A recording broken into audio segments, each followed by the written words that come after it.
Selama 18 tahun, aku membesarkan putra suamiku dengan wanita lain. Di hari putranya menerima gelar doktor, suamiku mengungkap segalanya. Ternyata dia adalah putraku dengan kekasih rahasiaku. Namun, ucapan putraku menghancurkannya. Hari itu, ruang tamu kami penuh sesak. Udara terasa pengap, aroma bir bercampur dengan tawa riuh kerabat yang datang untuk memberi selamat. Aditya, bocah yang dulu kugendong, kini berusia 23 tahun. Ia tinggi tegap dalam kemeja putihnya. Ia berjalan dari meja ke meja, memegang gelas anggur. Adi ingin bersulang dengan pamannya. Terima kasih, Pak De, sudah datang merayakan bersama kami. Suara Adi terdengar berat dan hangat. Pak De tertua dalam keluarga menerima gelas itu dengan tawa renyah, menepuk bahu Adi, lalu menoleh padaku. Ratih, kamu benar-benar membuat keluarga bangga, membesarkan anak hingga menjadi insinyur lulusan Jerman. Kerja keras 23 tahun. Aku bersandar di tangga, memainkan ujung blusku dan tersenyum malu. Ah, Pak De bisa saja. Adi memang anak yang penurut. Itu adalah berkah bagi keluarga kami. Budeku, yang duduk di meja sebelah, menyahut. Inilah yang disebut takdir.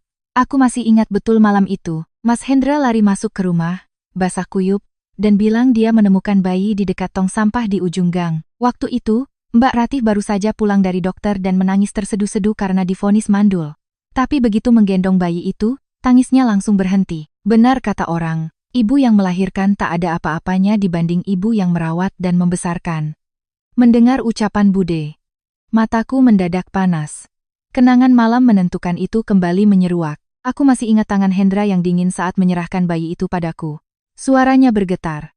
Ratih, mungkin Tuhan kasihan pada kita yang belum punya anak, jadi dia memberikan bayi ini. Sebaiknya kamu berhenti kerja dan fokus merawat anak di rumah. Aku akan bekerja keras untuk mencukupi kalian berdua. Kalimat itu membuatku menulis surat pengunduran diri tanpa ragu. Aku rela mengurung diri di rumah ini, berjibaku dengan popok dan susu, sakit dan demam, serta jadwal imunisasi, agar Hendra bisa bebas mengejar promosi menjadi direktur.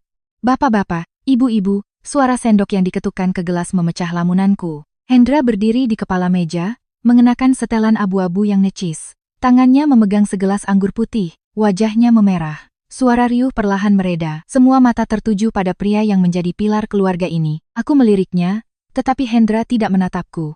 Pandangannya melintasi kepalaku, lurus ke arah pintu ruang tamu. Hari ini, di momen bahagia Aditya, saya juga punya satu kebenaran penting yang perlu saya umumkan kepada seluruh keluarga. Hendra mengucapkannya kata demi kata. Suaranya jatuh dengan jelas di tengah keheningan. Dari arah pintu, terdengar suara sepatu hak tinggi mengetuk lantai marmer. Seorang wanita melangkah masuk. Usianya sekitar 43 tahun, mengenakan gaun ketat berwarna merah anggur. Rambutnya ditata ikal dengan rumit, bibirnya dipulas lipstik merah menyala. Dan aroma parfumnya yang tajam mengalahkan bau makanan di dalam rumah. Aku terpaku. Itu Dewi, pemilik salon kecantikan 2 blok dari rumahku. Wanita yang sesekali bertemu denganku di pasar dan selalu menyapa dengan ramah. Hai, Mbak. Hendra berjalan cepat ke arahnya, tanpa sungkan meraih tangan Dewi, dan menariknya untuk berdiri di sampingnya di hadapan puluhan pasang mata kerabat yang terbelalak kaget. Saya dan Ratih akan resmi bercerai. Prang, gelas di tangan Pak De tertua jatuh dan pecah berkeping-keping. Seluruh ruangan seakan kehabisan udara. Mas Hendra, aku tergagap. Kedua kakiku gemetar saat melangkah maju. Dadaku terasa sesak seolah ada yang meremasnya. Kamu mabuk, kan? Lelucon apa ini? Hendra menyunggingkan senyum sinis yang selama 23 tahun ini, belum pernah kulihat di wajah suami teladanku. Dia menatap lurus ke arahku dengan nada menghina. Aku sepenuhnya sadar. Surat cerai sudah aku tanda tangani dan kuletakkan di meja riasmu. Rumah ini adalah aset yang kubeli sebelum kita menikah. Kemasi barang-barangmu. Aku memberimu waktu 1 minggu untuk pergi dari sini. Kenapa? Kenapa kita harus cerai? Aku berteriak dengan air mata berlinang, lalu menoleh panik ke arah Adi. Anak itu hanya berdiri terpaku, tangannya terkulai lemas. Dan Adi, apa kamu akan meninggalkan kami berdua? Saat itulah Dewi dengan manja bersandar di bahu Hendra, merapikan tatanan rambutnya, dan dengan bibir merahnya ia tersenyum palsu. Suaranya terdengar manis, tetapi setiap katanya seperti dilumuri racun. Mbak Ratih, aku benar-benar berterima kasih ribuan kali padamu. Terima kasih selama bertahun-tahun ini telah menjadi pembantu yang berdedikasi, merawat Adi siang dan malam, menggantikan aku dan Mas Hendra. Dulu keadaannya sulit, aku terpaksa dengan berat hati menyerahkan anakku padanya untuk dibawa pulang. Tanganmu dingin sekali. Ya, bisa merawat anak kandungku hingga tumbuh dewasa dan sepandai ini. Sekarang dia sudah sukses. Sudah saatnya keluarga kami yang terdiri dari 3 orang ini bersatu kembali. Kembalikan anakku padaku, ya, Mbak. Darah di tubuhku seakan membeku. Telingaku berdengung. Keluarga kandung membawa anak pulang. Aku menerjang maju dengan kalap, menarik kerajas Hendra sambil berteriak histeris. Kamu bohong. Kamu bilang kamu menemukannya. Sandiwara apa yang sedang kalian mainkan? Lepaskan, Hendra membentak, menyentakkan tanganku dengan kasar. Sentakan keras itu membuatku terhuyung dan jatuh. Bahuku terbentur sudut meja makan, piring-piring bergeser. Dan harga diri terakhirku sebagai wanita yang telah berkorban selama 23 tahun hancur berkeping-keping. Hendra membungkuk, menepuk-nepuk kerajasnya yang kusut karena tarikan tanganku. Matanya menatapku, seolah aku adalah barang murahan. Aku bersandiwara? Coba kamu berkaca, Adi adalah darah dagingku dengan Dewi. Pohon beracun tak akan berbuah baik. Wanita mandul tak akan punya anak. Perempuan sepertimu yang tak bisa memberikan keturunan. Aku membiarkanmu tinggal di rumah ini, memanggilku suami selama 23 tahun, dan memberimu kehormatan menjadi seorang ibu. Itu bentuk kemanusiaan. Berkah turun-temurun bagi keluargamu. Tanpa aku membawa anak itu pulang, dari mana kamu bisa punya anak untuk kau timang? Sekarang sadar dirilah dan angkat kaki. Jangan membuat drama di sini. Bisik-bisik terdengar dari segala penjuru. Hinaan Hendra bagaikan ribuan silet yang mengiris-iris hatiku. Aku terbaring di lantai keramik yang dingin, berusaha bernapas dengan susah payah. 23 tahun aku menukarkan masa mudaku, mengubur karier, dan membuang mimpi-mimpi pribadiku untuk membangun rumah tangga ini. Ternyata semuanya hanyalah jebakan sempurna yang dirancang oleh pria licik ini. Aku hanyalah seorang pengasuh gratis untuk hubungan gelap mereka. Ku gigit bibirku hingga berdarah. Perlahan aku mengangkat mataku yang merah padam dan menatap Adi. Anakku, anak yang telah kurawat dengan segenap jiwa dan ragaku. Di hadapan kebenaran yang kejam ini, akankah ia melangkah untuk menolong ibu angkatnya yang malang dan tak punya apa-apa ini? Atau akankah ia runtuh dan berlari ke arah ayah kandungnya yang kaya raya bersama ibu kandungnya yang sedang bersorak kemenangan? Adi berdiri di sana, punggungnya tegak lurus, wajahnya tenang secara aneh, tidak panik, tidak terkejut. Perlahan, ia meletakkan gelas anggurnya di atas meja kaca. Hendra buru-buru melepaskan tangan Dewi, melangkah maju 2 langkah, merentangkan tangannya dengan suara tercekat yang dibuat-buat. Adi, anakku, kemarilah pada ayah dan ibumu. Selama 23 tahun, ayah harus menahan sakit hati melihatmu memanggil wanita asing itu, ibu. Hatiku terasa perih. Sekarang keluarga kita bisa bersatu. Dewi juga mengangkat tangannya, mengusap air mata yang tidak ada di sudut matanya, terisak-isak ikut bermain peran. Adi, ini ibu kandungmu. Kembalilah pada ibu, nak. Tetapi Adi tidak melangkah ke arah mereka. Ia melangkah dengan pasti dan panjang, lurus ke arahku yang terbaring di lantai. Adi berlutut dengan satu kaki. Tangannya merengkuh bahuku yang bergetar hebat, dengan hati-hati membantuku berdiri. Tangannya yang besar dan hangat dengan lembut membersihkan debu yang menempel di blus sutraku. Ibu, berdirilah yang tegak. Suara Adi terdengar dalam dan hangat, namun tegas. Ibuku adalah wanita terhebat di dunia. Ibu tidak perlu jatuh di hadapan orang-orang yang tidak punya hati nurani ini. Hendra terpaku. Kamu sekolah tinggi-tinggi sampai jadi doktor, lalu mau kurang ajar pada orang yang melahirkanmu? Hah, Adi dengan lembut mendorongku untuk berdiri di belakangnya, seperti perisai kokoh yang melindungiku. Ia mengangkat kepalanya, tatapan matanya yang tajam menusuk lurus ke wajah Hendra.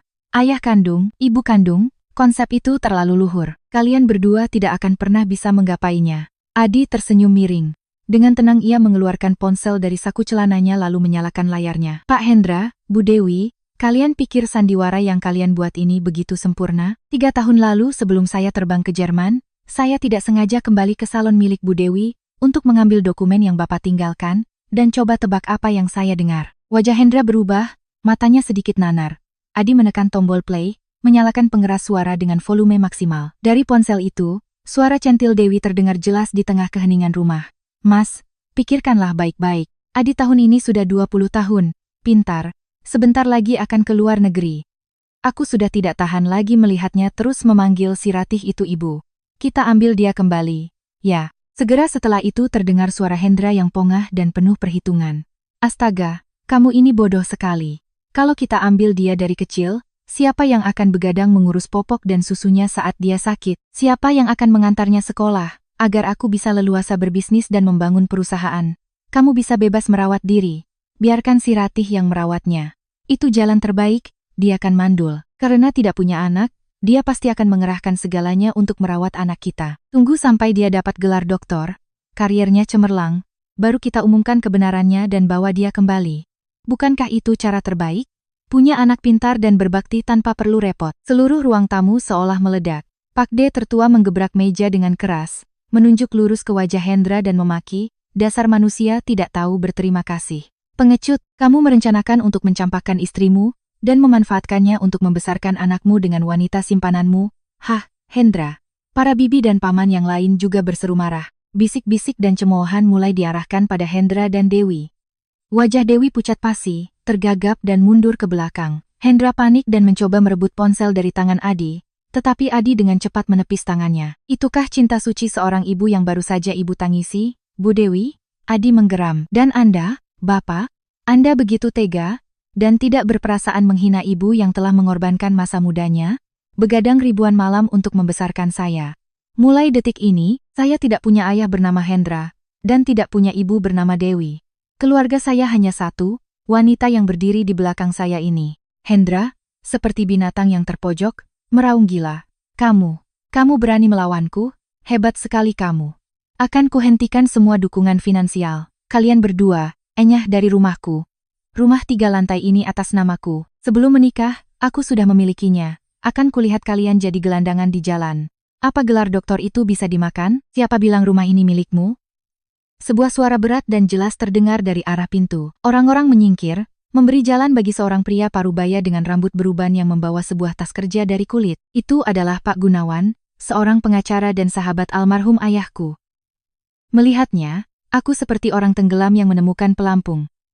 Tangisku pecah. Jadi selama 3 tahun ini, Adi diam-diam menghubunginya.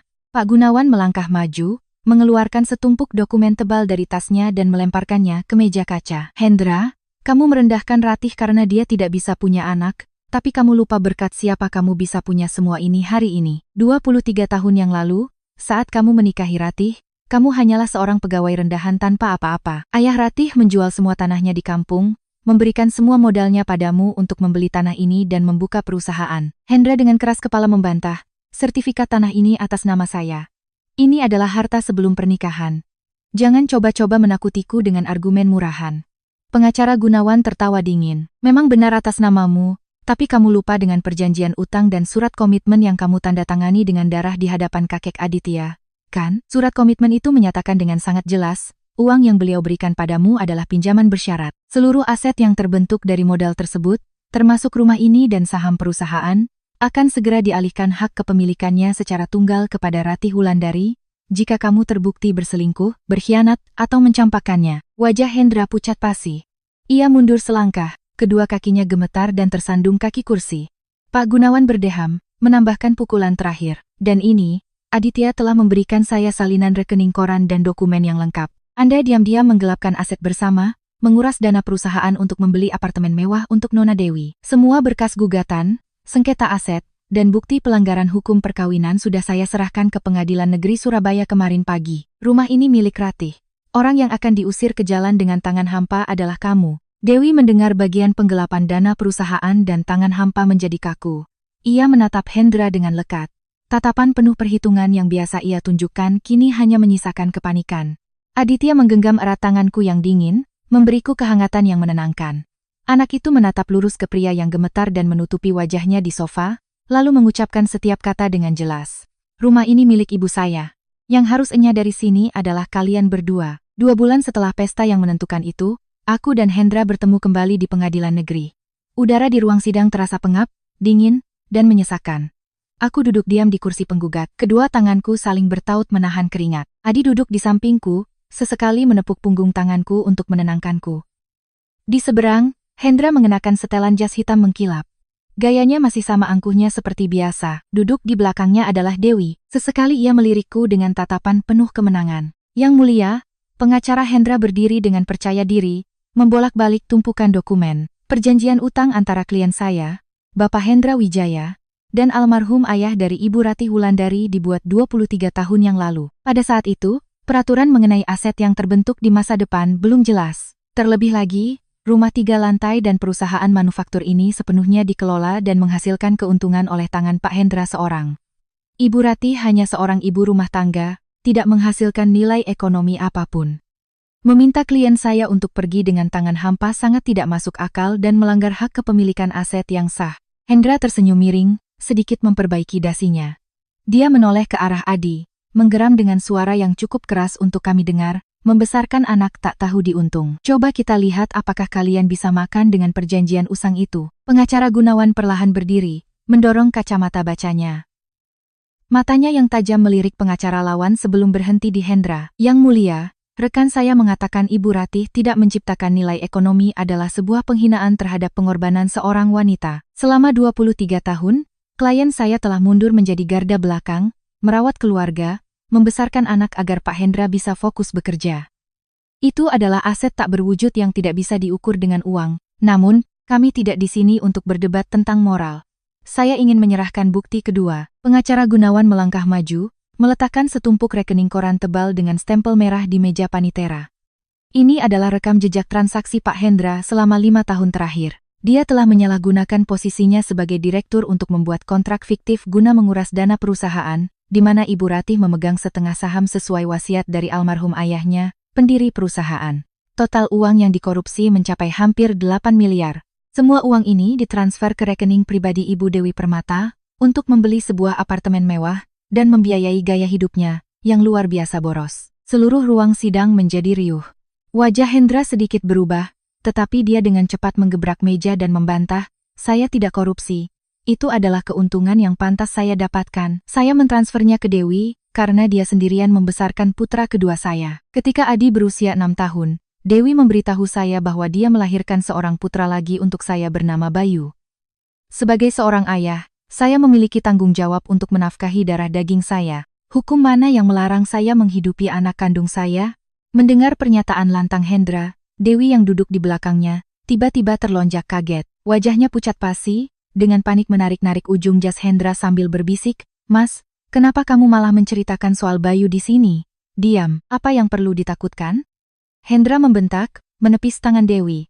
"Aku sedang melindungi aset kita berdua. Pengadilan akan melihat bahwa aku mentransfer uang dengan alasan yang sah." Pengacara Gunawan tertawa terbahak-bahak. Tawa beratnya menggema di seluruh ruang sidang seperti lonceng kematian.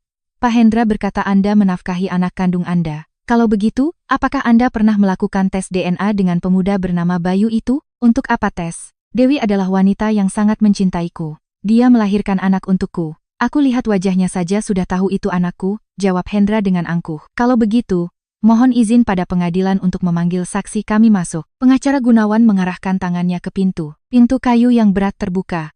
Seorang pria berusia sekitar 50 tahun dengan penampilan kuyu, pakaian lusuh, dan bau alkohol yang menyengat melangkah masuk dengan sempoyongan. Di belakangnya, seorang pemuda berusia sekitar 19 tahun dengan rambut dicat warna-warni dan tato di lengannya. Begitu melihat mereka berdua, Dewi seperti orang gila, berteriak histeris, "Kenapa kamu di sini, Tono? Siapa yang menyuruhmu datang ke sini?" Pria pemabuk itu menatap Dewi dengan tajam, lalu berbalik ke arah majelis hakim dan dengan terbata-bata mengaku, "Yang mulia, saya Tono, suami tidak resmi dari Dewi ini, dan ini Bayu, anak kandung saya. 20 tahun yang lalu, Dewi meninggalkan saya karena saya miskin dan pemabuk. Sesekali dia pulang membawa uang, menyuruh saya untuk tutup mulut.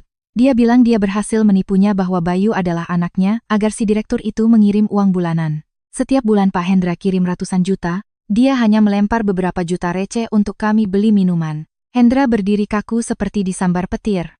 Kedua matanya melotot hingga urat-urat biru di pelipisnya menonjol.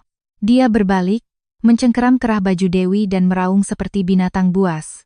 Kau menipuku, kau bilang Bayu anakku, aku menguras dana perusahaan, menghadapi ancaman penjara, hanya untuk membiayai anak dari seorang pemabuk." Dewi meronta dan menangis, "Mas Hendra, dengarkan penjelasanku. Waktu itu aku terdesak, jadi aku berbohong. Tapi aku benar-benar mencintaimu." Plak, Hendra menampar wajah Dewi dengan keras hingga wanita itu jatuh tersungkur di lantai kayu. Suasana ruang sidang menjadi kacau. Petugas keamanan pengadilan segera melompat untuk mengendalikan Hendra, menekan pria yang sedang mengamuk itu ke meja. Aditya dengan dingin berdiri, menatap pria yang pernah ia panggil ayah, dengan tatapan iba yang mendalam.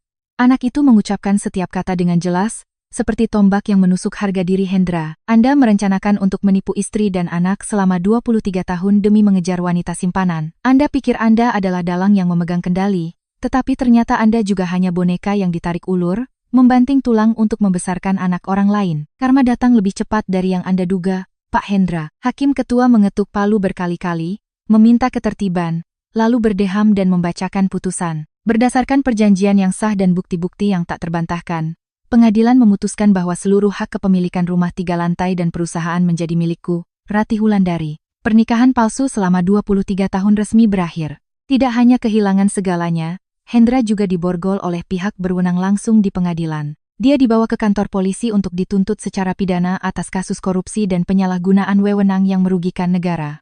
Saat borgol dingin itu mengunci pergelangan tangannya, Hendra menoleh ke arahku. Matanya memohon dengan menyedihkan. Ratih, tolong aku, bicaralah pada pengacaramu untuk mencabut tuntutan, demi 23 tahun pernikahan kita.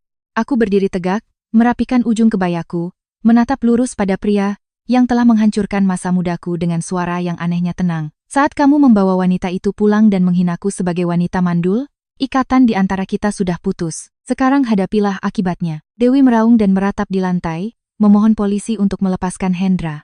Karena dia tahu satu-satunya sumber kehidupannya, tambang emasnya telah runtuh sepenuhnya. Sidang berakhir. Adi menyampirkan jaket tipis ke bahuku. Kami berdua, ibu dan anak, bergandengan tangan melangkah keluar dari pintu kayu pengadilan yang berat.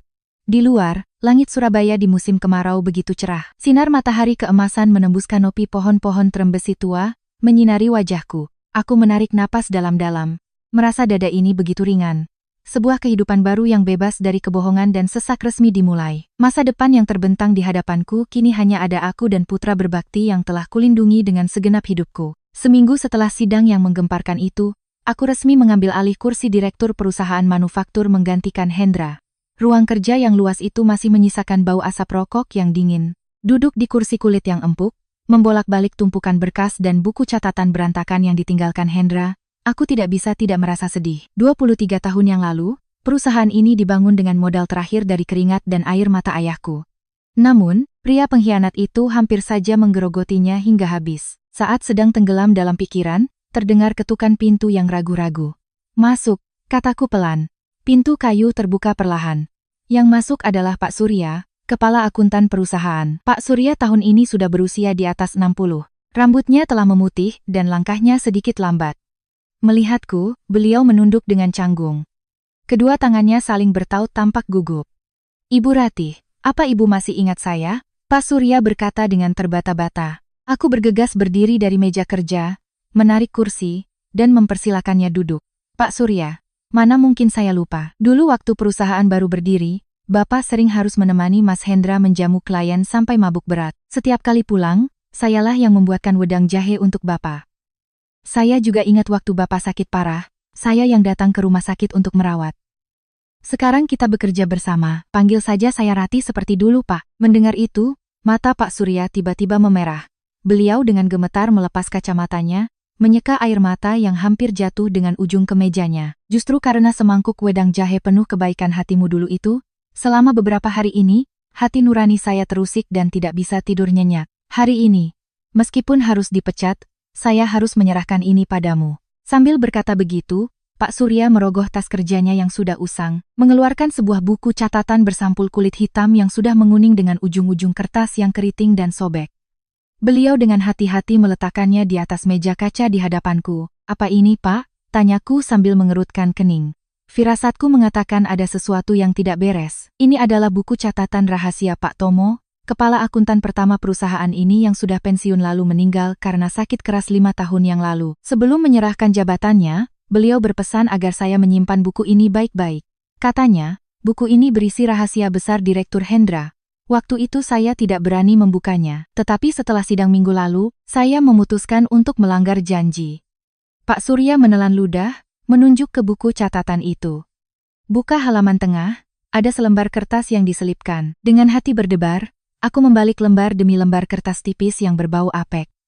Angka-angka pengeluaran dari 23 tahun yang lalu tertulis rapat dengan tinta biru. Tepat di halaman tengah, selembar kertas yang dilipat 4 terselip rapi. Dengan tangan gemetar, aku membuka kertas itu.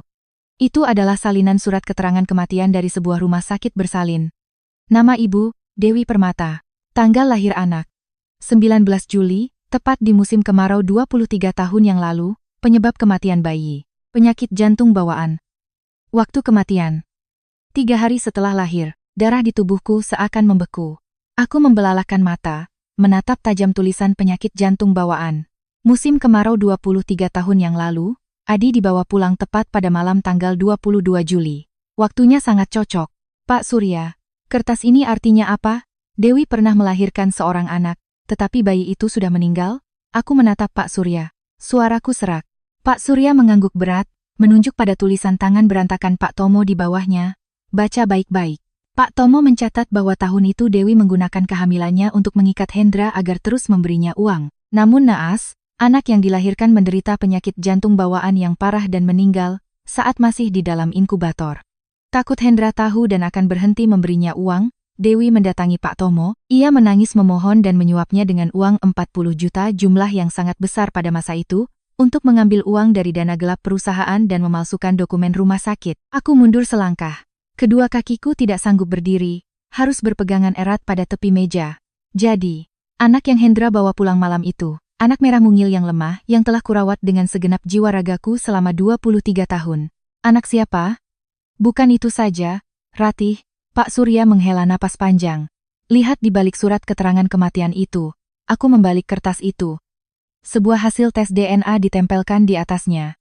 Ini adalah hasil tes DNA yang Dewi tunjukkan pada Hendra, untuk membuktikan bahwa anak itu adalah anak kandungnya. Tapi Pak Tomo sudah menulis dengan jelas di sudut kertas, DNA palsu, dibeli dengan uang. Anak itu sebenarnya diambil dari. Di sini tintanya luntur sehingga tidak terbaca lagi asal-usul anak itu. Singkatnya, Hendra yakin dia membawa pulang anak kandungnya untuk dirawat oleh istrinya. Tapi ternyata dia sendiri ditipu habis-habisan oleh Dewi. Anak yang dia bawa pulang sama sekali tidak memiliki setetes pun darahnya. Rang. Gelas kaca di tanganku jatuh ke lantai dan pecah berkeping-keping. Kepalaku pening. Kebenaran ini begitu kejam dan konyol hingga terasa tidak nyata. Hendra dengan tega mencampakkan istri sahnya, menghinaku sebagai perempuan mandul hanya untuk membawa pulang anak kandungnya. Dia begitu puas mengira dirinya adalah dalang yang berhasil menjebakku menjadi pengasuh selama 23 tahun. Tetapi pada akhirnya, dia hanyalah seorang badut yang menyedihkan. Seorang pria yang dipermainkan oleh kekasih gelapnya tidak hanya sekali, tetapi 2 kali. Bayu bukan anaknya, dan sekarang Aditya pun bukan. Ibu, ada apa? Pintu ruang kerja terbuka.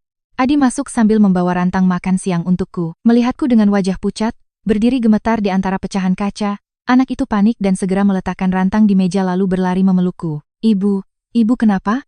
Pak Surya, apa yang terjadi pada ibu saya? Adi bertanya dengan nada cemas.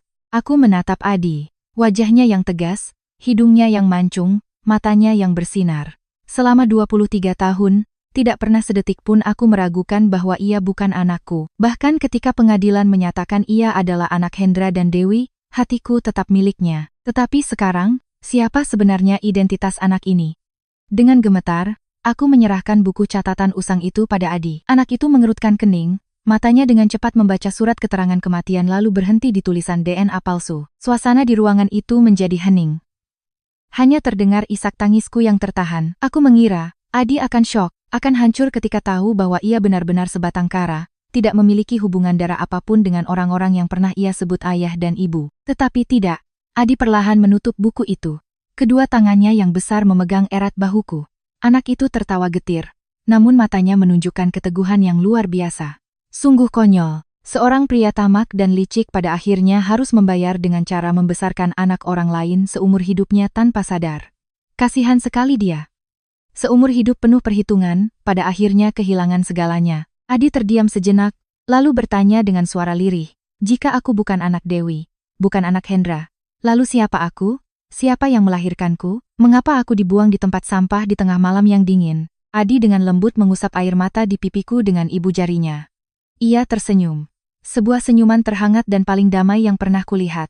Ibu, jangan menangis, siapapun orang tua kandungku, entah aku berasal dari keluarga miskin atau pencuri, bagiku kebenaran itu tidak lagi penting. Adi memelukku erat, suaranya yang dalam dan mantap bergema di ruangan yang sunyi. Sejak saat ibu merengkuh seorang bayi mungil yang kebiruan dan berbau sampah ke dalam pelukanmu, menghangatkannya dengan napasmu, ibu telah melahirkanku sekali lagi. Di dunia ini, aku hanya punya satu ibu, yaitu Ratih Wulandari. Aku membenamkan wajahku di bahu anakku, menangis terseduh-seduh. Air mata kelegaan, air mata cinta seorang ibu yang tidak terikat oleh darah, namun lebih kuat dari selembar kertas tes DNA manapun di dunia. Namun, jauh di lubuk hatiku, sebuah pertanyaan besar masih menggantung. Dari mana Dewi mendapatkan Adi untuk ditukar? Misteri identitas anak yang ditemukan di tempat sampah itu tampaknya baru saja membuka lembaran-lembaran pertamanya yang penuh darah dan air mata. Pagi di pertengahan Oktober, langit Surabaya gerimis. Hawa dingin awal musim menyelinap masuk melalui sela-sela pakaian. Aku dan Adi duduk diam di ruang kunjungan rumah tahanan. Suara gemerincing rantai besi terdengar kering dari ujung koridor. Hendra masuk mengenakan seragam narapidana bergaris-garis. Wajahnya cekung, janggut dan kumisnya tumbuh tak terawat. Kedua pipinya tirus dan pucat. Namun kesombongan yang telah mendarah daging dalam diri seorang mantan direktur sepertinya masih belum luntur. Ia menarik kursi dan duduk dengan kasar di hadapan kami. Kedua tangannya yang diborgol diletakkan di atas meja aluminium yang dingin. Hendra menyeringai. Matanya melirikku sekilas lalu berhenti di Adi. Suaranya penuh cemoohan. Kenapa? Perusahaan kacau dan hampir bangkrut tanpa aku?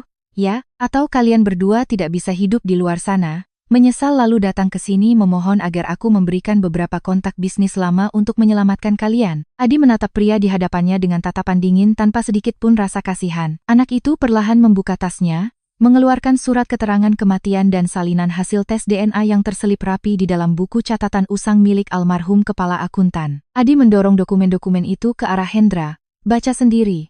Lihat baik-baik setiap katanya, ucap Adi tenang. Kedua tangannya saling bertaut di atas meja. Hendra mengerutkan kening, sedikit membungkuk ke depan.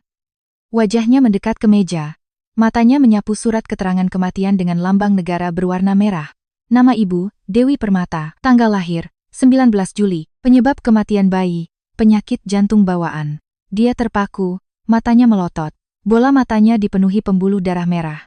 Tangannya gemetar hebat saat membalik ke hasil tes DNA di belakangnya. Tepat di sudut kiri, tulisan tangan Pak Tomo dengan tinta biru terlihat jelas.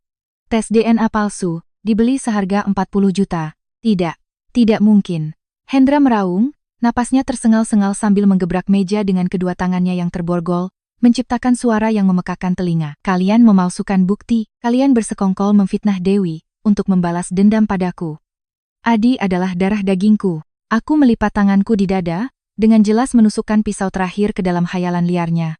Berhentilah menipu dirimu sendiri, Hendra. Buku ini disimpan rapat oleh Pak Tomo selama 23 tahun.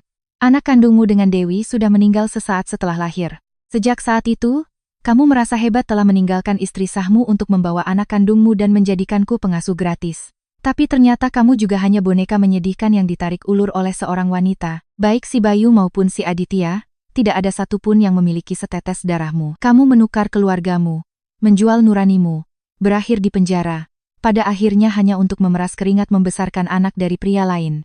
Apa yang kau tanam, itu yang kau tuai. Tuhan tidak tidur. Mulut Hendra ternganga, tenggorokannya bergerak-gerak, tetapi tidak ada kata yang keluar. Wajahnya yang memerah berubah menjadi pucat lalu kelabu seperti abu. Dia mengangkat tangannya, menjambak rambutnya yang tipis dan lengket oleh keringat. Tidak, aku tidak membesarkan anak orang lain. Aku direktur, aku yang berkuasa, aku yang mengendalikan permainan. Dia mendongak ke langit-langit, tertawa seperti orang gila. Tawa yang serak seperti gesekan logam berkarat membuat bulu kuduk merinding. Air mata dan ingus mengalir di wajahnya yang hancur.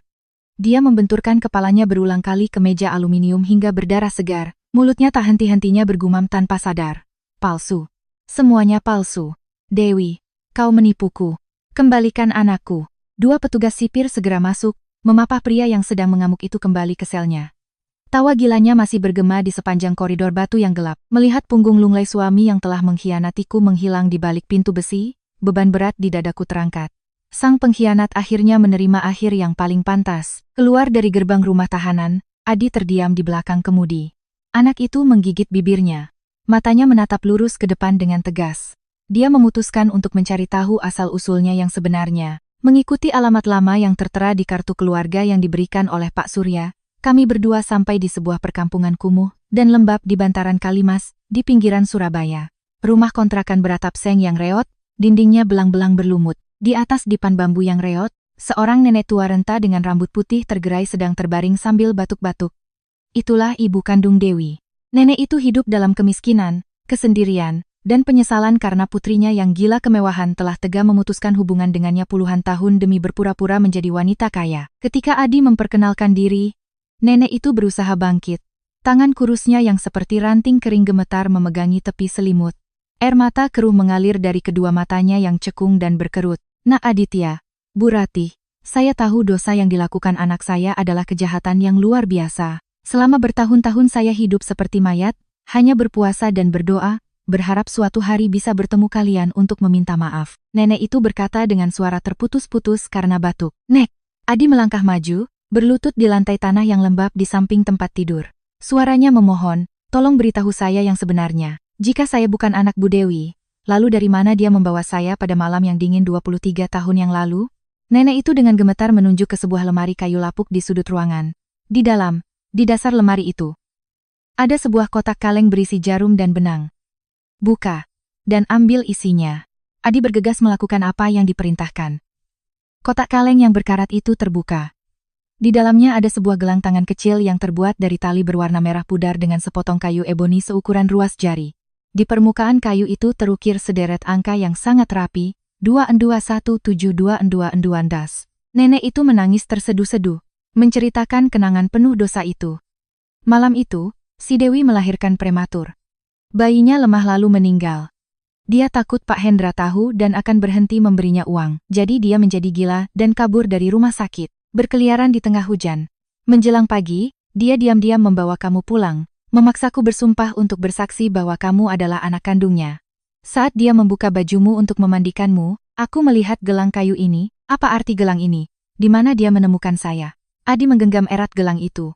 Buku-buku jarinya memutih karena emosi. Dia bilang dia menemukanmu terbungkus selimut tipis, tergeletak di depan sebuah panti asuhan kecil di kaki gunung di daerah Trawas. Gelang ini pasti ditinggalkan oleh orang tua kandungmu. Angka-angka itu adalah tanggal dan jam kelahiranmu. Si Dewi dengan dingin hendak membuang gelang itu ke tungku arang untuk menghilangkan jejak. Tetapi hati nuraniku tidak tega, jadi aku merebutnya dan menyembunyikannya di dasar lemari selama bertahun-tahun. Aku hanya berharap bisa hidup sampai suatu hari kamu dewasa dan bisa menemukan kembali asal-usulmu. Adi berdiri, menunduk menatap potongan kayu kecil di telapak tangannya yang besar. Kayu itu sudah mengkilap, menunjukkan bahwa pembuatnya pasti sangat teliti dan penuh perasaan saat mengukirnya. Bukan barang yang dibeli sembarangan di pasar. 21.12.21.21.15 21 Juli, pukul 22.15. Itulah satu-satunya bukti kehadiran orang-orang yang telah melahirkannya di dunia ini.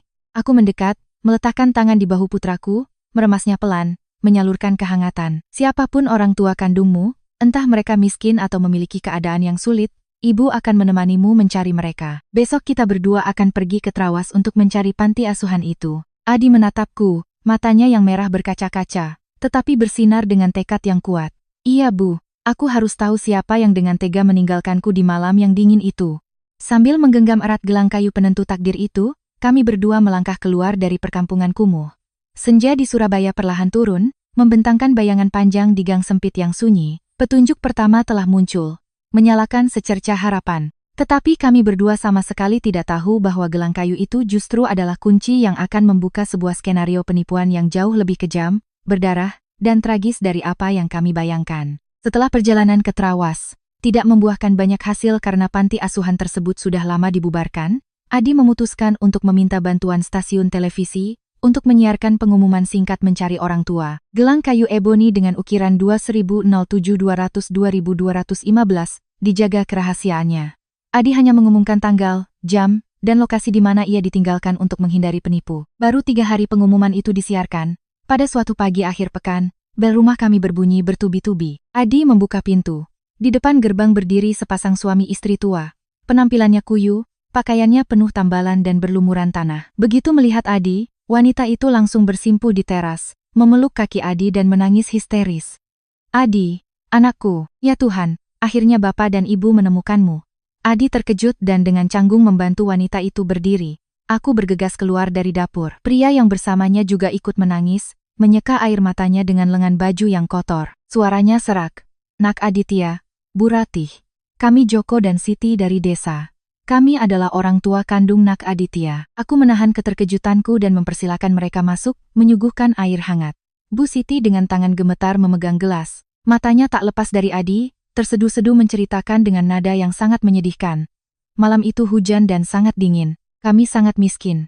Untuk makan kami berdua saja susah. Setelah melahirkanmu, setetes ASI pun tak keluar.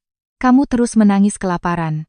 Takut kamu meninggal, Pak Joko dengan berat hati membungkusmu dengan selimut tipis dan meninggalkanmu di depan panti asuhan di Trawas. Sebelum pergi, dengan hati hancur aku melepaskan gelang kayu eboni berukir 2100-107,20215 dan memasangkannya di tanganmu sebagai tanda. Oh anakku, ibu sangat berdosa padamu. Mendengar angka 2170-200-215, punggungku terasa dingin.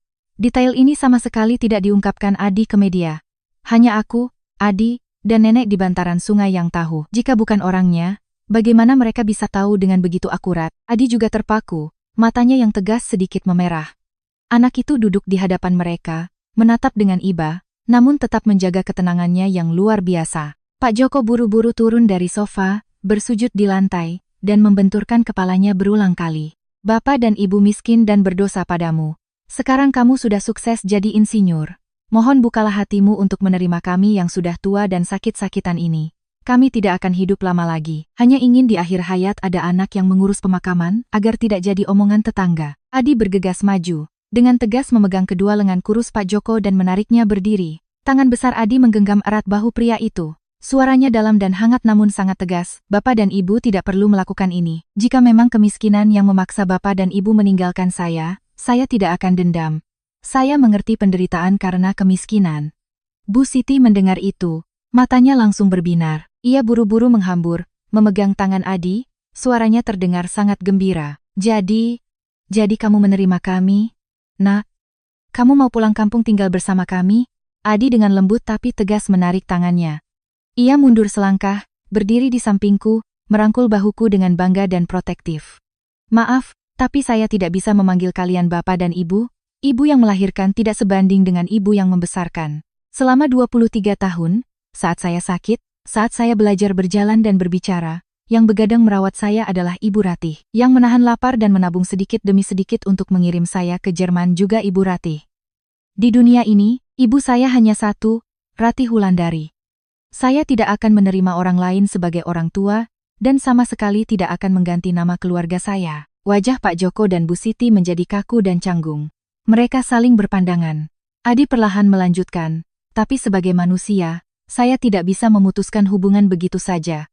Setiap bulan saya akan menyisihkan 7 juta dari gaji saya, untuk dikirim ke kampung sebagai biaya hidup Bapak dan Ibu, untuk membeli obat dan merawat kesehatan. Hanya itu yang bisa saya lakukan sebagai balas budi. Begitu mendengar angka 7 juta per bulan, Bu Siti tanpa sadar mulutnya ternganga. 7 juta? Benar, Nak. Tangisannya yang menyayat hati tadi tiba-tiba menguap, digantikan oleh kilatan keserakahan di matanya. Pada saat itulah kepekaanku sebagai seorang wanita, ketajaman seorang mantan manajer personalia menyadarkanku. Aku menyipitkan mata, dengan dingin mengamati mereka berdua dari ujung kepala sampai ujung kaki. Bu Siti mengenakan pakaian lusuh, celananya panjang sebelah, seolah-olah seorang petani miskin. Tapi tumitnya halus dan putih, tidak ada pecah-pecah seperti orang yang setiap hari bekerja di sawah. Kuku Pak Joko meskipun sengaja dihitamkan, tetapi bentuknya terpotong rapi dan persegi. Itu bukan tangan seorang petani yang seumur hidup membajak sawah. Pak Joko, Bu Siti, aku memotong kegembiraan mereka dengan suara dingin. Uang bulanan bisa Adi berikan, tapi semua harus ada dasar hukumnya. Mengakui hubungan keluarga tidak bisa hanya dengan kata-kata. Nanti sore saya pribadi akan membawa Bapak, begitu ada surat keterangan hubungan darah resmi dari negara, Adi akan langsung mentransfer 400 juta sebagai modal hari tua. Tapi kalau tidak, mendengar 3 kata tes DNA, Pak Joko dan Bu Siti serentak tersentak seperti lintah ditaburi garam. Pak Joko dengan panik melambaikan tangannya. Aduh, untuk apa tes-tes segala, Bu Ratih, buang-buang uang saja. Gelang kayu sudah jelas buktinya. Mana mungkin salah.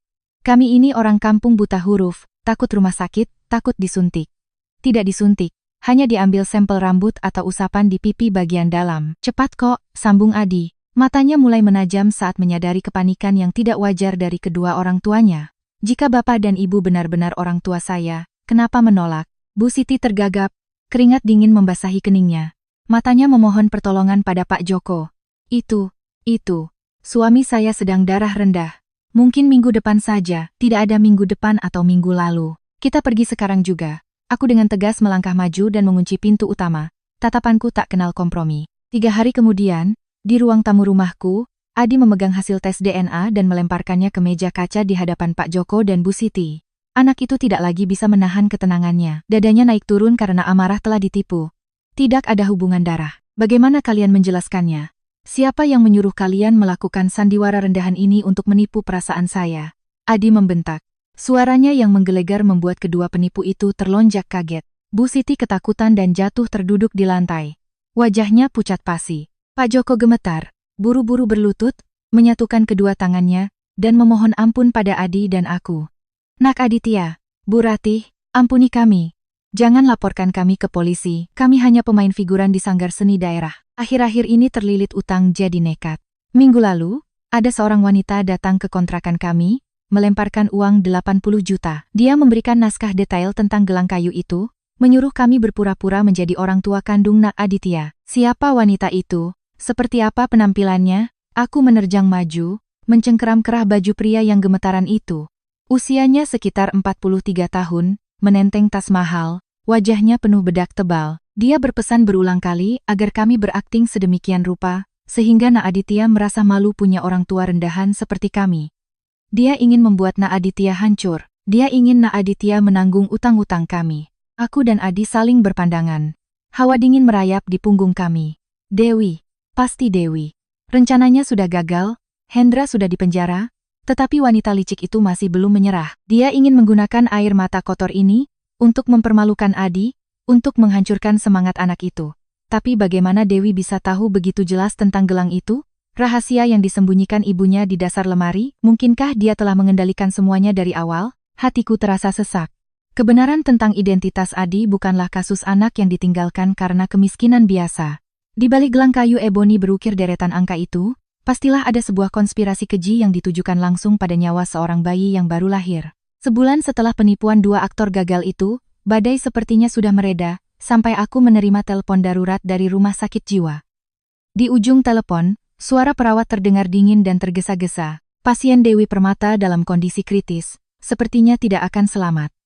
Dia terus berteriak-teriak ingin bertemu dengan Ibu Ratih Wulandari dan Nak Aditya untuk memberikan pesan terakhir. Ketika kami berdua masuk ke kamar yang berbau obat disinfektan dan apek itu, pemandangan di depan mata membuatku bergidik. Dewi, wanita yang dulu selalu berbalut gaun sutra dan lipstik merah menyala, kini hanyalah sesosok mayat hidup yang terbaring sekarat di ranjang besi berspray putih.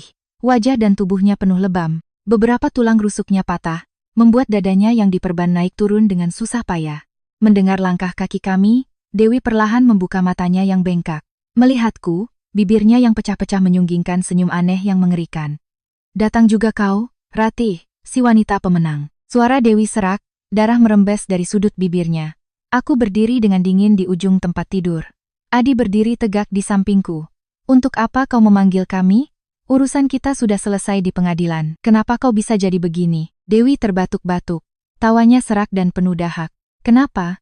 Tentu saja karena ulah suami bajinganmu itu, si Hendra. Meskipun di penjara dan tak punya apa-apa, kebenciannya padaku masih membara. Dia membayar preman-preman untuk menyelinap ke rumah sakit jiwa ini dan menghajarku sampai sekarat. Dia bilang aku menghancurkan hidupnya. Tapi lihat, kan?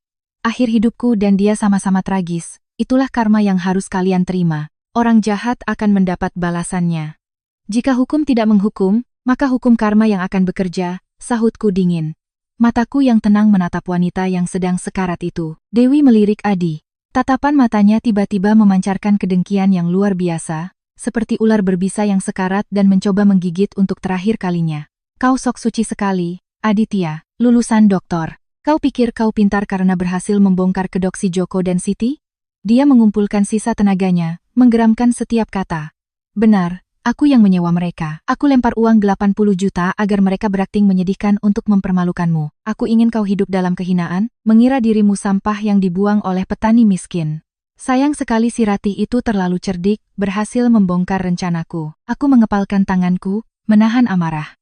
Kau sudah diambang kematian, tapi masih saja tidak bisa melepaskan niat jahatmu. Apa untungnya membuat cerita palsu dan menyewa aktor untuk membalas dendam pada anak yang tidak bersalah? Tidak bersalah, Dewi menjerit, matanya melotot merah. Karena dia, aku harus hidup dalam ketakutan selama 23 tahun. Dia hidup enak dan sukses, sementara anak kandungku mati membusuk di inkubator dingin. Ratih, Kau pikir kau menang? Kau pikir si Aditya ini anak malang yang dibuang di depan panti asuhan? Adi terlonjak. Tangannya yang berada di saku celana tanpa sadar meremas erat gelang kayu berukir 2170-200-215. Apa yang kau katakan? Panti asuhan.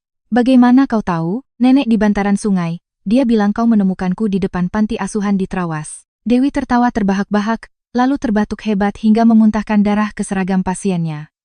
Nenek bodoh itu. Dia juga kutipu selama 23 tahun ini. Aku tidak pernah pergi ke panti asuhan sialan di Trawas itu. Semua itu hanya karanganku agar dia tutup mulut, agar dia merasa kasihan dan tidak melapor ke polisi. Jantungku berdebar kencang.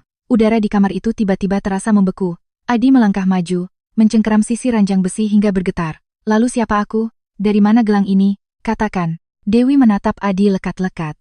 Matanya memancarkan kepuasan kejam saat melihat kepanikan mulai muncul di mata anak angkatku yang tegar itu. Dia menghela napas dengan suara lemah, menceritakan malam yang menentukan 23 tahun lalu. Kata demi kata menusuk tajam ke otak kami. Malam tanggal 19 Juli itu, aku melahirkan prematur. Anak laki-lakiku kena penyakit jantung. Dokter menggelengkan kepala. Dia meninggal beberapa jam setelah lahir. Aku gila. Aku tahu kalau Hendra tidak punya anak, dia akan menendangku. Tidak akan pernah memberiku uang lagi. Tengah malam, aku menyelinap keluar dari ruang pemulihan, berjalan seperti hantu di sepanjang koridor rumah sakit bersalin. Dan aku melewati area ruang bersalin VIP. Suara Dewi semakin lemah, tetapi kengerian dalam setiap katanya semakin menjadi-jadi. Ruang VIP itu sedang kacau balau, para dokter berlarian. Aku mengintip dari balik pintu yang sedikit terbuka dan melihat seorang wanita muda pucat yang baru saja mengalami pendarahan hebat setelah melahirkan. Dia meninggal di atas meja operasi. Di dalam inkubator di sampingnya, ada kau, Aditya. Kau menangis kencang. Di pergelangan tanganmu sudah terpasang gelang kayu ini. Saat para dokter sibuk mencoba menyelamatkan ibumu yang sudah meninggal, aku menyelinap masuk, menggendongmu, menyembunyikanmu di dalam mantelku, lalu lari keluar rumah sakit di tengah hujan deras. Kau bohong. Adi meraung, mundur ke belakang. Kedua tangannya menutupi kepala. Kau iblis. Kau menculikku. Kau mencuri aku dari ibuku yang baru saja meninggal. Benar, aku iblis. Dewi menyeringai dengan senyum bengis yang mengerikan. Kau bukan anak yang dibuang di tempat sampah.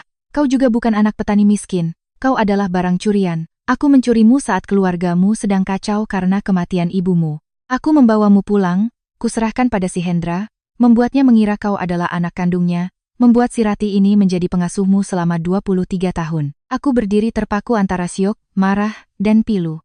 Ribuan emosi bergejolak di dada membuatku sulit bernapas.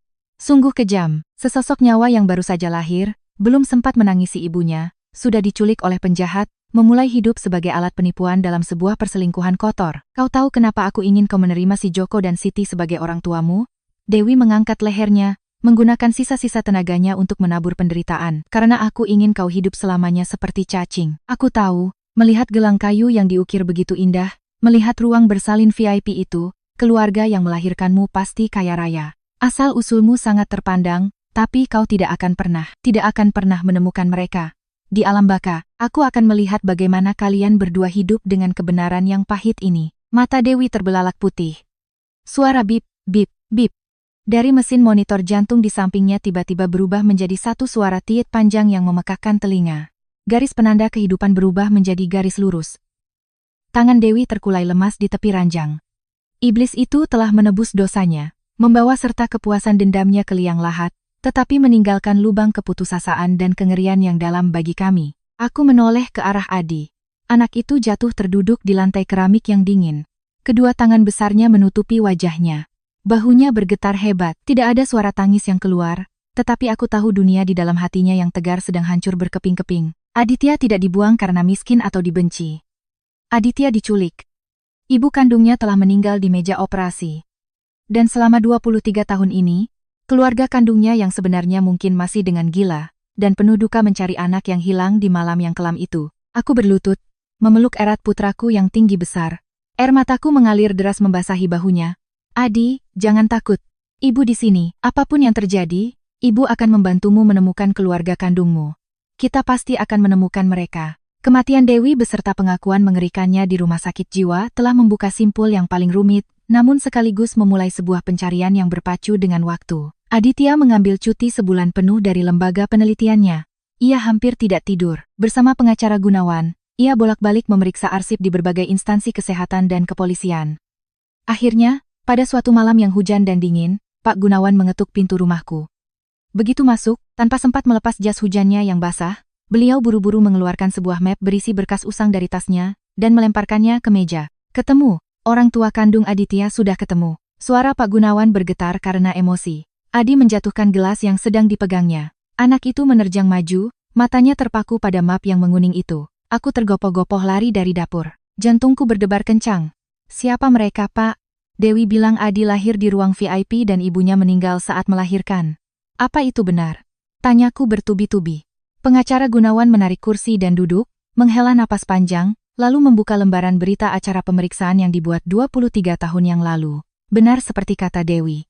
Malam tanggal 21 Juli tahun itu, rumah sakit bersalin menerima satu kasus darurat. Ibu pasien bernama Putri masuk rumah sakit dalam kondisi mental yang sangat terpuruk dan kelelahan. Putri adalah calon menantu dari Bapak Wiryo, seorang mantan bupati, dan Ibu Lastri, seorang dosen universitas ternama. Tunangan Putri bernama Bagas adalah putra satu-satunya mereka.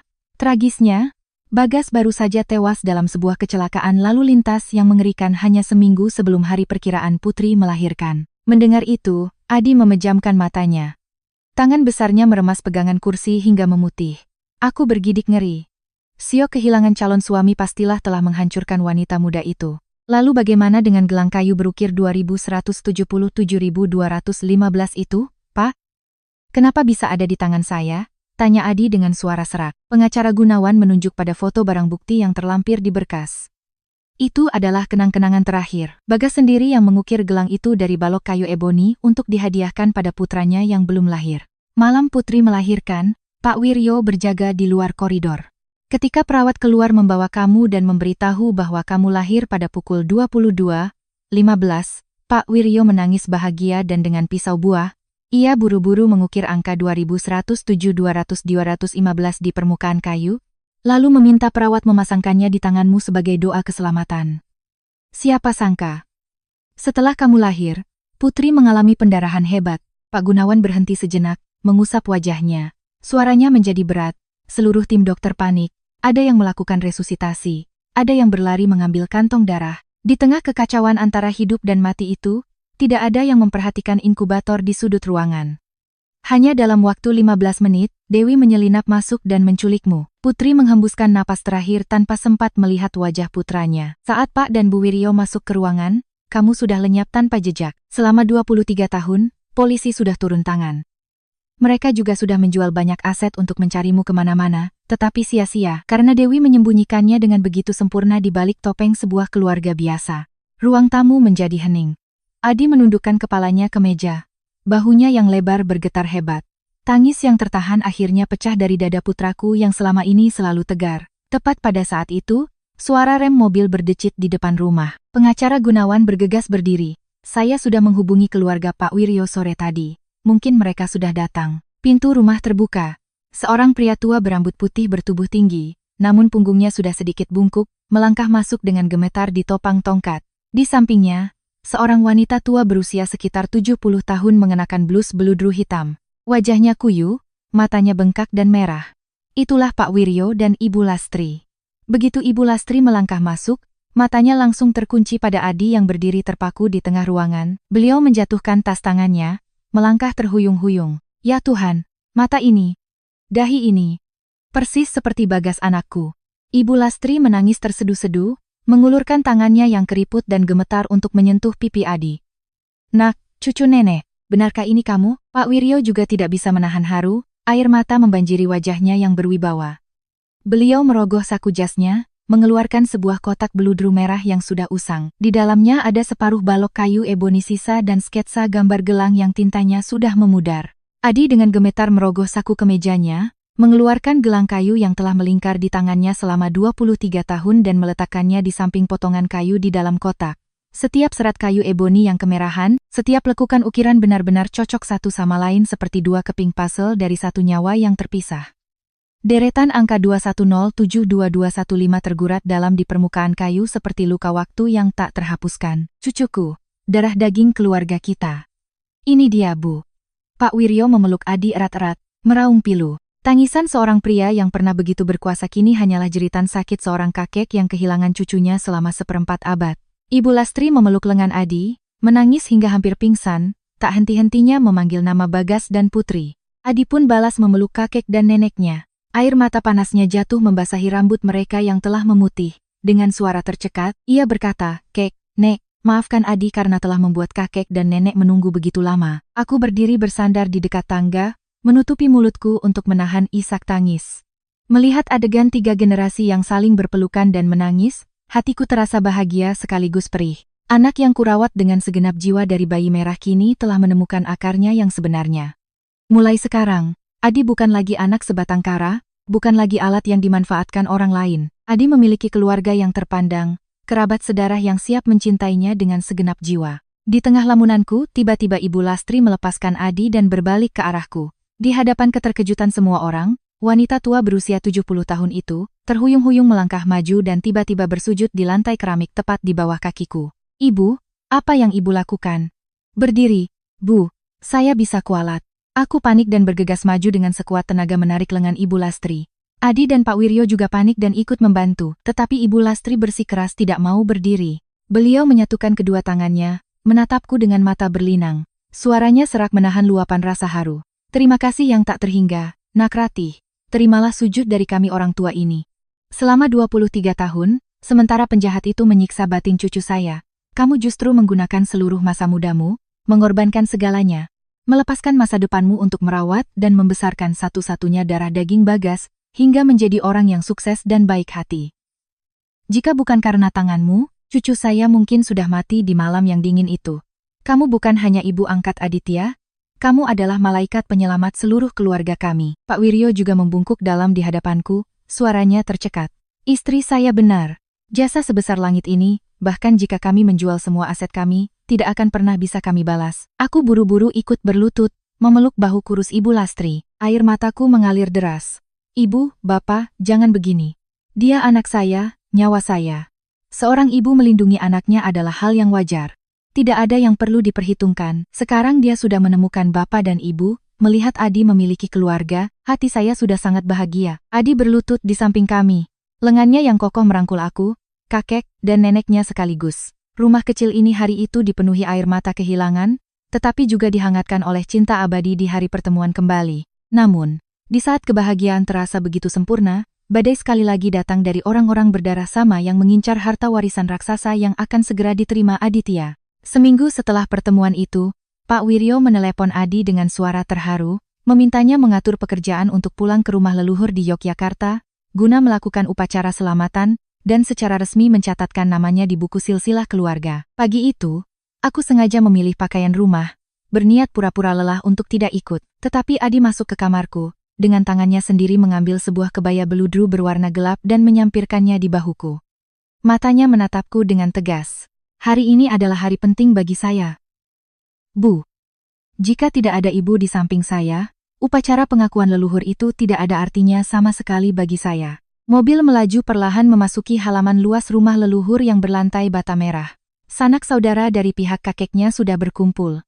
Suara tawa riuh rendah, tapi begitu aku dan Adi melangkahi ambang pintu kayu jati, seorang pria berusia sekitar 55 tahun mengenakan setelan jas necis dengan wajah berminyak, buru-buru keluar dan menghalangi jalan kami. "Itu Pak Baskoro, adik kandung Pak Wiryo. Selama 23 tahun sejak Bagas meninggal, Pak Baskoro yakin bahwa putranya lah yang akan menjadi satu-satunya pewaris seluruh kekayaan miliaran rupiah dan aset properti milik kakaknya."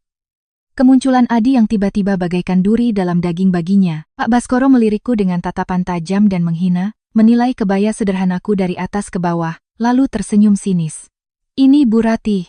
Ya, sudah lama dengar namanya, baru sekarang bertemu. Anda hebat sekali, berhasil merawat Aditya hingga sebesar ini. Kami sekeluarga sangat berterima kasih." Sambil berkata begitu, ia mengeluarkan sebuah cek dari saku jasnya, menjepitnya di antara dua jari, dan menyodorkannya padaku dengan nada sombong. "Ini 2 miliar, anggap saja sebagai upah Anda menjadi pengasuh yang sudah bekerja keras selama 23 tahun.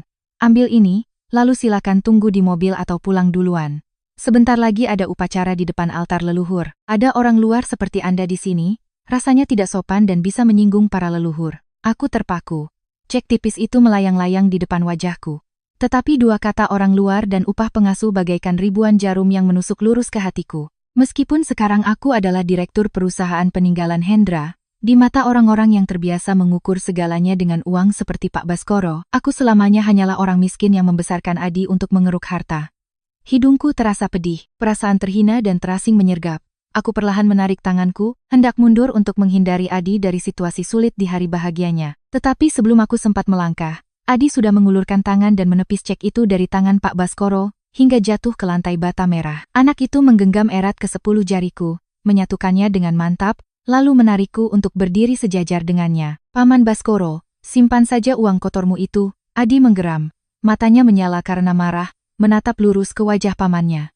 Ini ibu saya. Orang yang telah melahirkan saya kembali, mengorbankan segalanya untuk membesarkan saya menjadi manusia.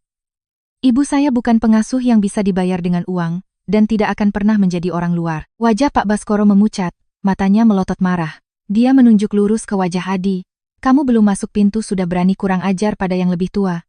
Ya, kamu tahu seberapa besar aset keluarga ini? Aku tidak mempersoalkan kamu yang tiba-tiba muncul dari langit dan merebut segalanya. Tapi keluarga ini punya aturan. Mau melangkahi pintu rumah leluhur ini, mau mewarisi kekayaan miliaran dari Pak De Wiryo, syarat utamanya adalah kamu harus mengganti nama keluargamu menjadi Wiryo. Dia mendengus, melirikku dengan tajam. Dan yang paling penting, kamu harus menandatangani surat pernyataan untuk memutuskan semua hubungan hukum dan kependudukan dengan wanita ini. Bisnis besar, kekayaan sebesar ini, tidak bisa dibiarkan ada orang luar rendahan yang mengaku sebagai ibu lalu seenaknya menggerogoti harta keluarga. Seluruh halaman menjadi hening, bisik-bisik para kerabat tiba-tiba berhenti. Aku gemetar, memegang ujung kemeja Adi dengan suara tercekat, menasihatinya, Adi, nak, sudahlah. Masuklah, ibu tidak butuh pengakuan apa-apa. Asal kamu hidup baik, ibu sudah senang. Ibu tunggu di mobil saja. Ibu, diam di sini bersama saya. Adi dengan tegas memotong ucapanku. Tangannya semakin erat menggenggam tanganku, menyalurkan kehangatan yang luar biasa, memadamkan semua rasa rendah diriku. Adi mengangkat kepalanya, berdiri gagah di tengah halaman rumah leluhur. Suaranya menggema tegas, kata demi kata. Paman Baskoro, dengarkan baik-baik, Anda pikir beberapa sertifikat tanah dan perusahaan Anda itu begitu hebat? Anda pikir uang Anda bisa membeli cinta seorang ibu yang telah dipertaruhkan Ibu Rati dengan nyawanya untuk melindungi saya? Ibu saya menahan lapar, menjual perhiasannya satu persatu untuk mengirim saya ke Jerman, bukan supaya hari ini saya kembali dan menjualnya pada keluarga Anda dengan harga miliaran. Jika untuk melangkah masuk ke rumah leluhur ini saya harus membuang ibu saya, maka semua harta itu saya serahkan saja pada putra Anda. Saya adalah Dr. Aditya Prasetya. Prasetya adalah nama keluarga Ibu Rati, dan saya tidak akan pernah menggantinya. Setelah berkata begitu, Adi dengan tegas berbalik, menggandeng tanganku dan hendak pergi. Anak kurang ajar. Kamu sudah dicuci otaknya oleh wanita tidak berpendidikan itu. Biar aku yang mengajarimu, Pak Baskoro meraung, mengangkat tangannya hendak menampar Adi. Plak! Sebuah tamparan keras terdengar, tetapi bukan mendarat di wajah Adi. Adi masih berdiri tegak melindungiku. Yang baru saja ditampar hingga terhuyung-huyung ke belakang adalah Pak Baskoro. Dari belakang kerumunan, Pak Wiryo melangkah maju dengan tongkatnya. Wajahnya merah padam karena marah. Di sampingnya, Ibu Lastri memegangi dadanya, menangis terseduh-seduh setelah menyaksikan semua penghinaan yang baru saja dilontarkan oleh adik iparnya. Mas menamparku? Pak Baskoro tergagap sambil memegangi pipinya. Bukan hanya menamparmu, aku juga ingin mengusirmu dari keluarga ini. Pak Wiryo menghentakkan tongkatnya ke lantai, suaranya menggelegar penuh wibawa. Kamu berani menggunakan uang untuk menghina penyelamat keluarga kita? Kamu karena keserakahan buta ingin memecah belah ibu dan anak ini? Pak Wiryo dengan gemetar melangkah maju, menyingkirkan Pak Baskoro. Pria berwibawa itu sekali lagi tak kuasa menahan air mata, mengulurkan kedua tangannya untuk menggenggam tangan aku dan Adi. Aditya benar, dan Rati benar, Pak Wiryo berkata lantang di hadapan seluruh kerabat. Tanpa pengorbanan Nak Rati, garis keturunan keluarga ini sudah punah di malam musim kemarau 23 tahun yang lalu. Dia bukan orang luar, dia adalah keluarga, dia putriku, dia adalah penyelamat agung keluarga ini. Siapapun di rumah ini yang berani kurang ajar dan tidak menghormati Ratih, akan aku coret namanya dari silsilah keluarga saat itu juga. Ibu Lastri melangkah maju, memelukku erat, menangis terseduh. Ratih, maafkan ibu. Maafkan ibu karena membiarkan adik ipar ibu menghinamu. Aditya benar. Dia harus tetap memakai nama keluarganya. Dia harus berbakti padamu. Keluarga kita bertambah anak, bertambah cucu. Tidak ada yang boleh memisahkan kita. Melihat air mata tulus dari kakek dan neneknya, Melihat tatapan tegas dan kuat dari putraku yang menggunakan punggung lebarnya untuk melindungiku, hatiku luluh. 23 tahun masa muda yang ditukar dengan darah dan air mata akhirnya berbuah manis. Cinta keibuan kami telah dilemparkan ke dalam api pengkhianatan, kebohongan, dan godaan uang yang tak terhingga. Tetapi pada akhirnya, ia tetap bersinar seperti emas murni, takkan pernah meleleh. Setelah pertikaian sengit di depan rumah leluhur, sikap tegas Pak Wiryo berhasil memadamkan semua rencana jahat paman yang serakah. Upacara pengakuan leluhur berlangsung dengan hikmat dan hangat. Berbeda dari biasanya, aku tidak harus menunggu di mobil, melainkan dengan penuh hormat digandeng oleh Ibu Lastri, untuk berdiri di barisan terdepan bersama para sesepuh keluarga. Aditya mengenakan kemeja putih bersih, bersujud di depan altar yang penuh asap dupa. Anak itu dengan hikmat bersujud 3 kali, lalu mengangkat kepala menatap lurus pada Pak Wiryo yang memegang buku silsilah bersampul beludru merah. Kek, suara Adi terdengar jelas. Saya tahu darah yang mengalir di tubuh saya adalah darah ayah Bagas dan ibu Putri. Saya menghargai dan bangga akan asal-usul saya. Tetapi untuk saya bisa sampai di hari ini, Ibu Ratih telah mengorbankan masa mudanya, menahan hinaan dan pengkhianatan. Darah daging memang penting, saya akan selalu mengingatnya. Tetapi jasa membesarkan ini akan saya balas seumur hidup. Pak Wiryo terharu, mengelus janggutnya yang memutih. Apa yang kamu inginkan? Katakan saja, Nak. Kakek dan nenek akan mendengarkan. Adi menyatukan tangannya, matanya tegas tak tergoyahkan. Adi mohon izin kakek dan nenek untuk tetap memakai nama Aditya Prasetya. Saya ingin membawa nama keluarga Ibu Ratih sebagai bentuk terima kasih pada wanita yang telah melahirkan saya kembali dari abu. Ucapan Adi membuat seluruh rumah hening. Mengganti nama keluarga adalah hal besar, terutama bagi penerus garis keturunan. Tetapi Pak Wiryo tidak ragu sedikitpun. Beliau mengangguk, menyeka air mata di kerutan wajahnya. Tersenyum lembut. Kakek setuju. Selama kamu hidup baik dan jujur, memakai nama keluarga manapun, kamu tetap darah daging keluarga ini. Nama Aditya Prasetya akan kakek tulis sendiri di buku silsilah. Aku berdiri di samping, menutupi wajah dengan kedua tangan, menangis terseduh-seduh karena terlalu bahagia. Beberapa bulan kemudian, semua urusan hukum selesai. Adi resmi menerima warisan dari almarhum ayahnya. Tanpa pamer membeli mobil mewah atau menghamburkan uang, anak itu pulang membawa setumpuk dokumen tebal, dan meletakkannya di meja makan di hadapanku. Lihat ini Bu, saya baru saja menyelesaikan pendirian sebuah yayasan amal. Adi dengan antusias membalik setiap halaman berstempel merah. Aku mengerutkan kening penasaran. Yayasan amal, berapa banyak uang yang kamu gunakan? Saya menyisihkan 4 miliar dari tabungan dan dividen saham sebagai modal awal, Bu. Yayasan ini bernama Yayasan Kasih Rati Aditya. Saya ingin menggunakan uang ini untuk menanggung biaya operasi anak-anak penderita penyakit kritis, dan memberikan bantuan darurat untuk ibu hamil yang kesulitan finansial. Saya tidak mau ada lagi anak yang diculik atau ditelantarkan dalam kedinginan. Mendengar perhitungan Adi yang matang dan realistis, bukan angka-angka fantastis untuk mencari popularitas, aku mengangguk bangga. Adityaku selalu tenang, tahu batas kemampuannya, dan tahu cara menggunakan uang untuk kebaikan. Berbanding terbalik dengan cahaya hangat di rumah kami, di balik jeruji besi yang dingin, Hendra sedang menjalani hari-hari terkelam dalam hidupnya. Ketika berita tentang pendirian Yayasan Amal oleh Aditya dan asal-usulnya yang sebenarnya sebagai pewaris sah keluarga terpandang tersebar di media massa, seorang sipir tak sengaja meninggalkan koran bekas di selnya. Membaca berita itu, melihat nama Aditya Prasetya terpampang di halaman depan, Hendra terserang stroke malam itu juga. Ketika Pak Surya, sang akuntan baik hati, datang menjenguk, Hendra sudah lumpuh sebagian. Ia duduk di kursi roda yang kotor, mulutnya miring, air liur menetes ke seragam narapidananya. Ucapannya terbata-bata, tetapi Pak Surya masih bisa mendengar gumaman penuh penyesalan itu. Adi, Ratih, aku salah, aku kehilangan segalanya. Hukuman karma paling mengerikan bukanlah penjara, melainkan sisa hidupnya yang dipenuhi penyesalan, malu, dan kesepian yang akan menggerogoti tulang sumsumnya. Setiap badai akhirnya berlalu, menyisakan ketenangan yang sempurna. Sore di Surabaya terasa sejuk dengan angin sepoi-sepoi. Sinar matahari keemasan menyelimuti kanopi pohon trembesi di sepanjang jalan Darmo. Alih-alih duduk di mobil mewah, Adi mengeluarkan motor Honda Astrea Prima tuanya, motor kenangan yang dulu biasa kugunakan, untuk mengantarnya ke taman kanak-kanak.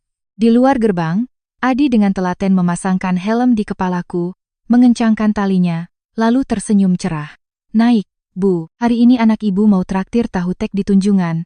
Setelah itu kita keliling Kenjeran cari angin segar. Iya, aku tertawa, merapikan rambutku yang memutih dan naik ke jok belakangnya. Punggung putraku lebar dan kokoh, melindungiku sepenuhnya dari terpaan angin sore.